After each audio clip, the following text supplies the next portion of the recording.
All right. I come from Krakow, from the Jagiellonian University, Faculty of Polish Studies, and the department or unit for editing.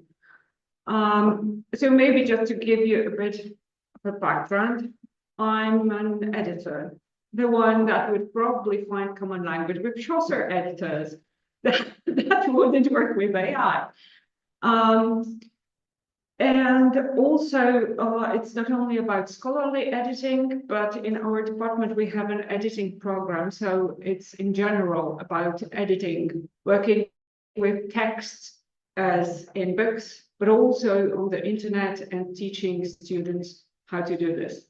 So I am texto-centric, if I like it or not. So today I would like to speak mainly about the projects that we have at the Jagiellonian University that are about editing, scholarly editing. Yeah. It's not showing properly. Can we change that? We can change. Okay. But can I speak? I will just speak. Okay. Yeah. If it's all right. But it's not very, presentation PowerPoint dependent speech. But also, I would like to give you a perspective of the editor, because we haven't really heard much how the editor works and what he or she actually needs in his or her work. So forgive me going into the rudiments or into general things, but sometimes I think it's better to also talk about these matters because it gives better perspective. So most scholarly editions, regardless of the nature of edited documents and the methodological approaches of editors, are still published as printed books. This means that most scholarly editors, regardless of their background, continue to think of their work in terms of printed media. Digital scholarly editing, at least in theory, distances itself from the so-called traditional editing. But in practice, the two paradigms have much in common. It may be beneficial to reflect for a moment on the well-established and seemingly well-known process of publishing a book, such as a complex and rich in information scholarly edition in print. This process can be summed up in 4 steps. The editor prepares the edition. They painstakingly collect, collate, transcribe, comment, annotate, check, double-check, and recheck. Their work requires unique skills, yes, it does, is time-consuming, and has its own pace. The final product is a manuscript, nowadays a computer file, that is still delivered to the publisher. In the second step, the publisher, or rather a small army of copy editors, proofreaders, DTP designers, and typesetters, transform the text into a book. The task involves further checking, rechecking, reading, rereading, and deciding on the material form of the book that will be most suitable for the text and its functions. Once this is complete, in the third stage, the PDF files with the typeset edition are transformed into plates for offset printing, and the book is printed, folded, cut, and bound. The fourth stage involves distribution, storage, archiving, and reader feedback. It's worth underscoring that the scholar is involved only in the initial stages of this process. After finishing their scholarly work, they benefit from a centuries-old, well-established process organized by publishers, which is commercial in nature, but acknowledged and supported, among others, by academic institutions. The process described above is usually taken for granted, and we rarely realize that, whether we like it or not, to speak about infrastructures for DSEs is to address a similarly complex question, a question that is general in nature and pertains to all DSEs, regardless of their methodologies and languages. For a few decades now, we have been searching for a digital formula that would, let me simplify things a bit, be as universal as the recipe for a printed book. In this context, the question of DSEs gains its proper perspective. It's about creating a complex digital publishing process that will be predictable, standardized, efficient, flexible enough to accommodate a variety of needs, and with room for innovation. Not to mention the issue of academic assessment. Ideally, I would also like to see it as a process in which the scholar can focus on what they do best, scholarly work. Before I demonstrate how we've tried to address this question at Jagiellonian University, let me briefly outline the tasks and needs of the scholarly editor, whether digital or not. The editor's goal can be described as editing the text according to a chosen methodology. Editors come from different disciplines with different demands: historians, linguists, literary scholars, for example, and take various theoretical approaches. They often quarrel about their methodologies, but they all recognize a scholarly edition when they see one, a source text filtered through the scholarly mind to make it accessible to a wider scholarly audience. So these are slides with some main points that I mentioned here.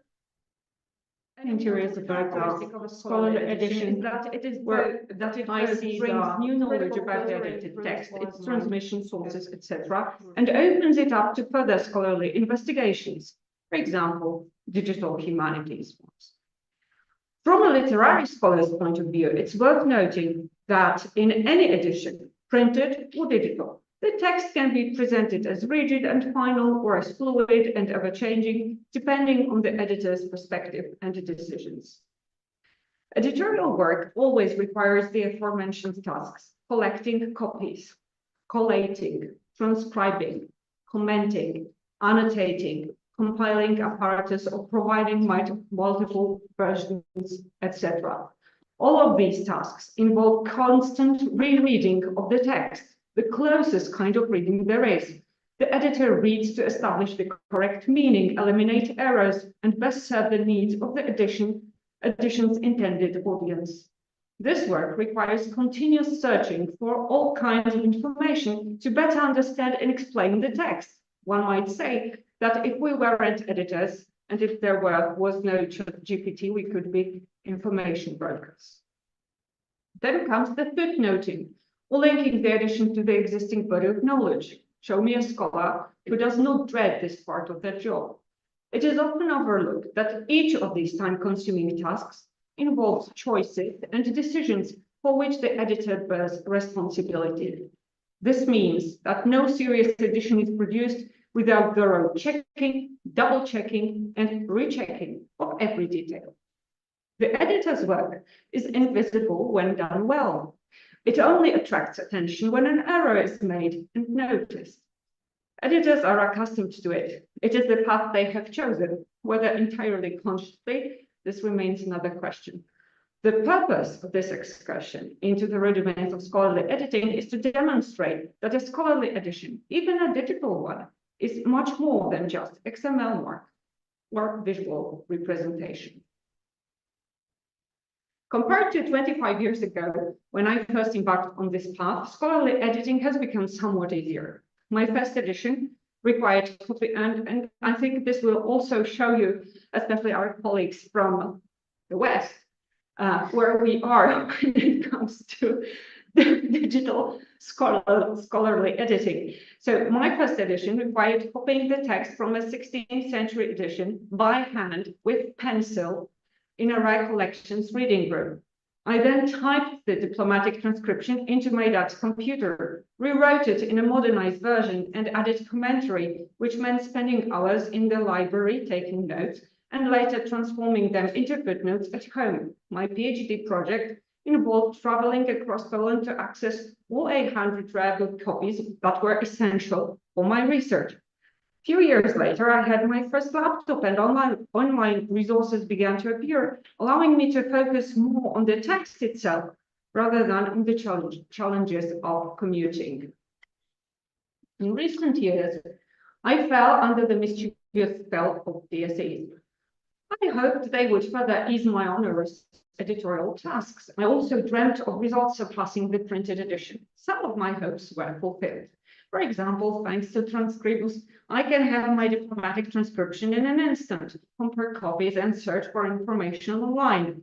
I can model the text as XML data, which gives me better control over at least some aspects of my work. Searching is, of course, improved. Still, I see it all as a mixed blessing because the number of choices and decisions to make and then check, double check, and recheck has risen dramatically. Semantic annotation for literary text is not easily automated and must be done largely by hand, not to mention the modernization of vernacular orthography, a sine qua non for any edition of a 16th century Polish text. Moreover, I soon realized that instead of focusing on what I know and do best, that is editing 16th and 17th century Polish literature, I am now in the midst of designing the entire process, not only creating my DSEs with unfamiliar tools only partially suited to my needs, but also managing the publication of the editions themselves. These problems are common and perhaps so obvious that they are not worth mentioning, because nobody really talks about these fundamental matters, at least fundamental for me. Well, on the other hand, after years of a necessary bottom-up approach, results of which are invaluable and naturally lead to broader conclusions, this might be just the right time to shift perspectives, focus on the bigger picture, which for me is the publishing process, and consider how scholarly editors can be better supported in their work. So,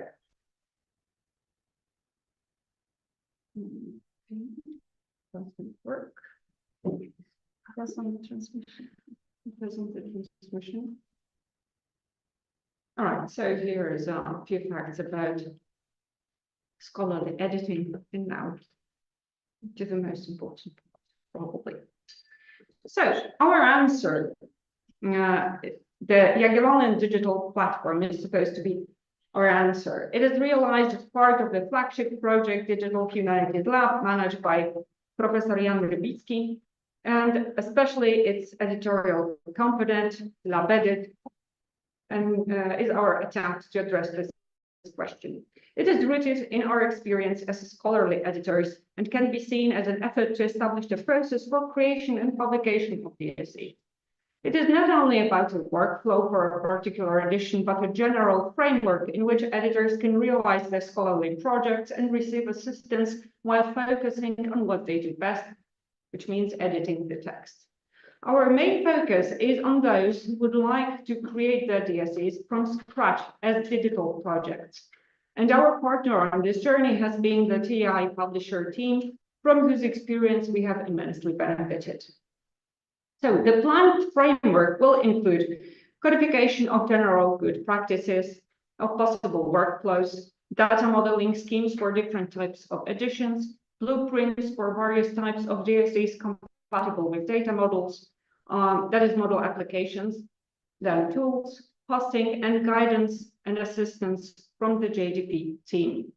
This framework will be incorporated into the Jagiellonian Center for Digital Humanities, and we hope it will enable the realization of smaller scale editing projects with minimal costs and significantly reduced expenses for larger projects that will require customization.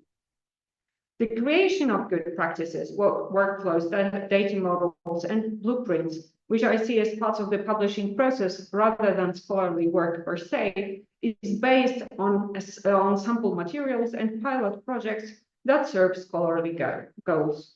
These projects provide us with the opportunity to develop, implement, and test a variety of solutions applicable to different types of editions. So let me show you a few of our projects. And as a scholarly editor, I would feel much more comfortable discussing methodologies behind them, goals, and the intellectual merits of the editions. But today is to focus on how each of these projects will contribute to the development of the platform. So here are a few facts about the platform, that it's about recycling solutions, creating prototype models, and I will explain why this way. Then TI, we implement, of course, TI XML solutions, and then TI processing model, because we build it with TI publisher.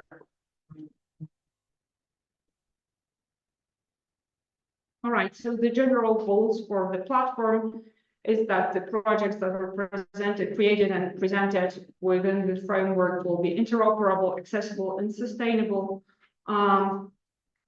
Yeah, these are the tools. And also, before I move to projects, I would like to briefly present our team, because there is quite a lot of people involved in this project. And more will be in the future. And today I will briefly talk about 4 projects which are different and bring us different tools and perspectives, and also are on different stages of completion. None of them is complete.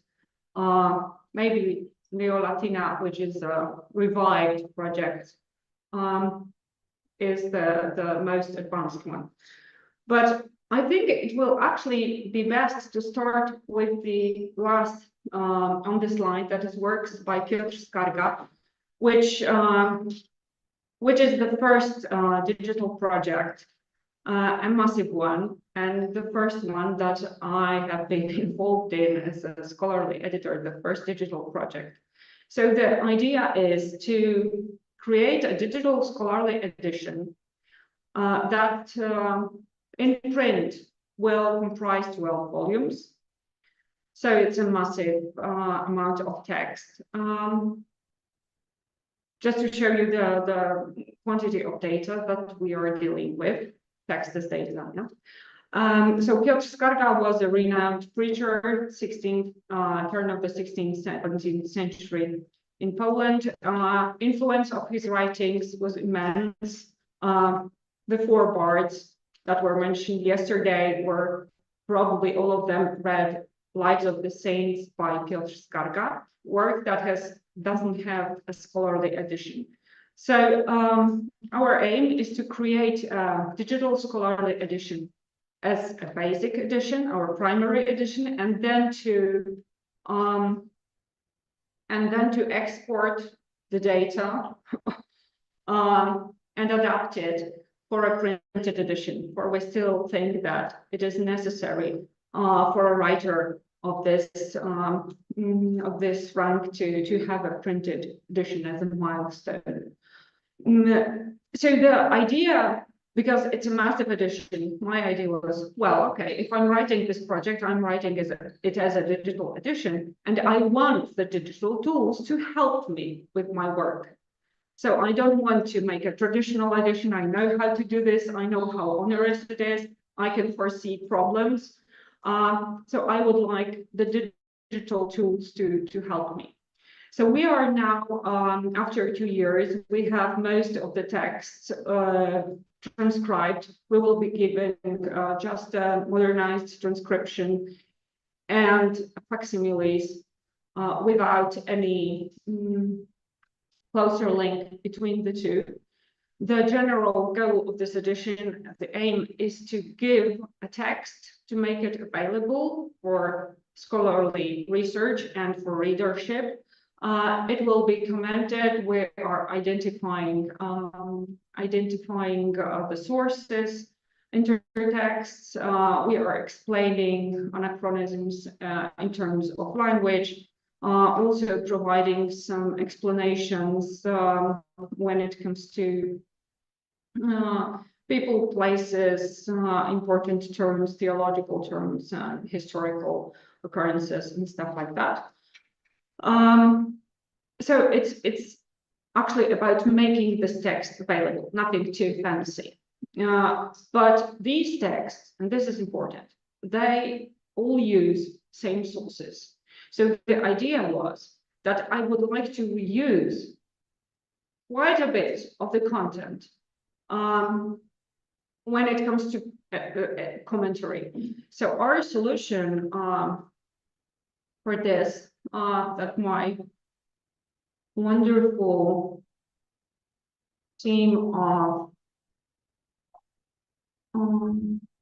IT people have given up. All right. I just need to log in. I think for the editors, it will be worth seeing, because this is the tool that I really found helpful. Well, I'm logging in. I have made 9 editors, some of them over 70, to learn coding in Oxygen. So they are adding tags to the text in Oxygen, which gives some control over the text itself. I have lost my password. There it is. Okay. So I wanted not only to reuse the data, but also to make the encoding easier.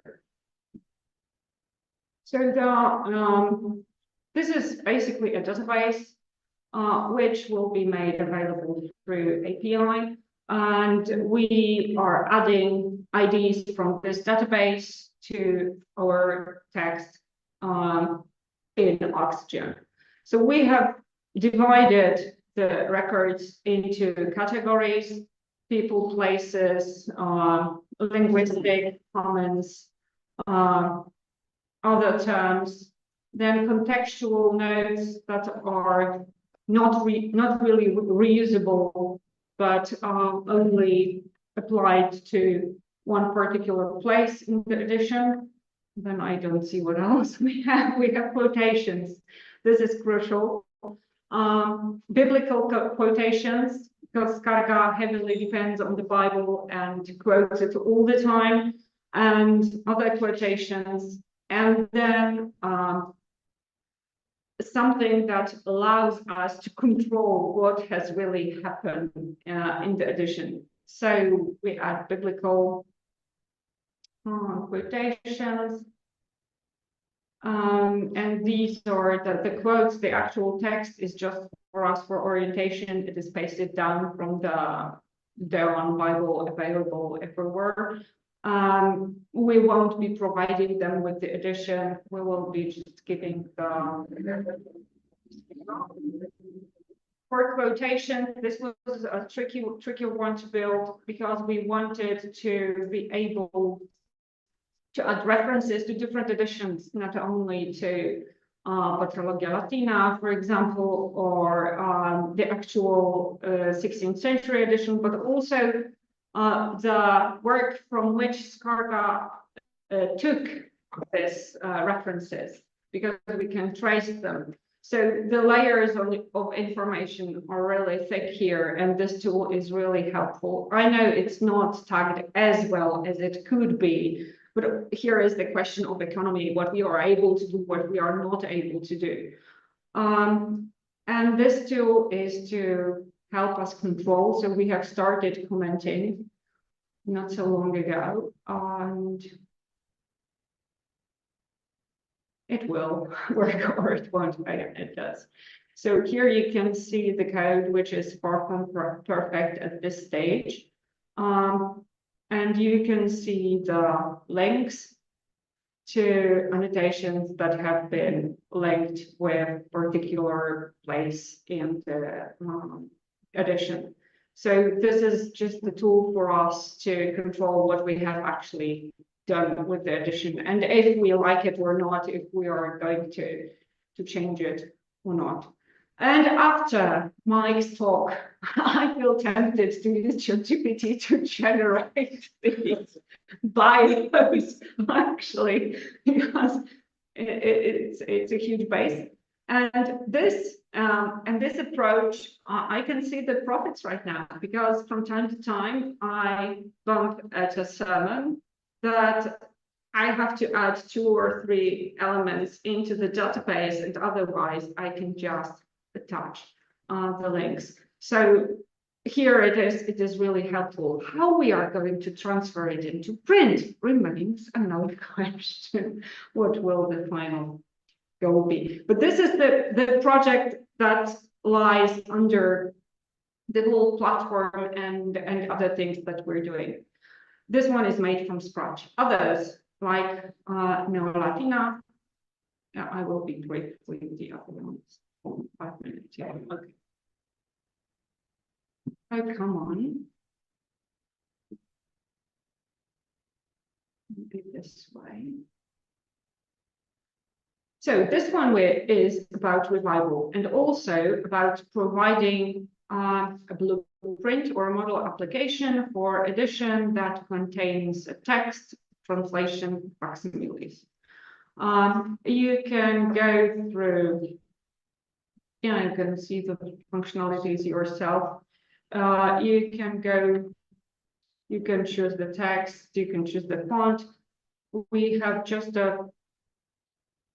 other solutions that will be here, like a glossary, but it's just, you know, this is, the module is there, the data isn't. So we are working on the data.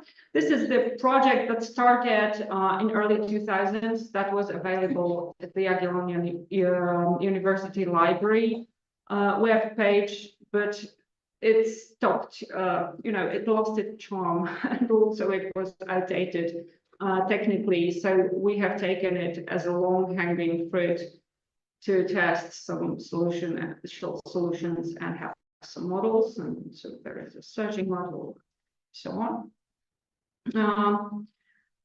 Another project that we work on is Wacław Potocki and his Moralia. This is an interesting project with a lot of DSE potential because we not only have a manuscript, we also have a book that Potocki actually used as his source because the Moralia are heavily dependent on Erasmus of Rotterdam Adagia. So we have this copy of Adagia. It's actually here in the Institute.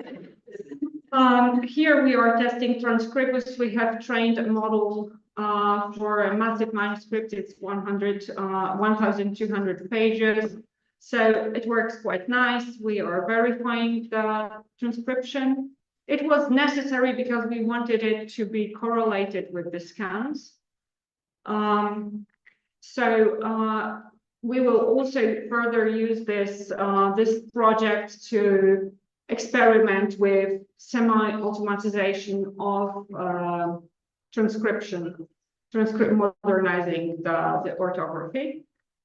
And the next project that I cannot really show you is about using files from InDesign. We use them to export it as XML, and now we are converting this XML into TI, and it also seems to work quite well. So we are experimenting with different approaches and different types of editions.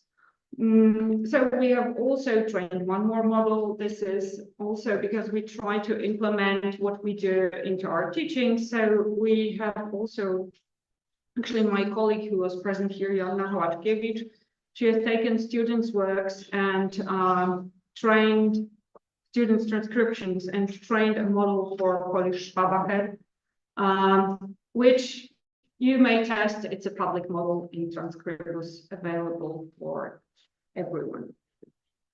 So I have shown you a work in progress. It will take at least 2 more years for us to publish our results. And you may see this as an attempt to build the scholarly editors digital workshop. I would be more than happy if my talk inspires others to think about editors and their universal needs. Let me finish with an appeal to software engineers. Scholarly editors need a WYSIWYG, or let's say semi-WYSIWYG tool that will give them control over the text of the DSE while it is being prepared. If DTP can have such programs, if architects and designers can have 3D renderings of their projects, perhaps we could have a suitable tool too. It doesn't have to be a fancy one, a functional will do. Thank you.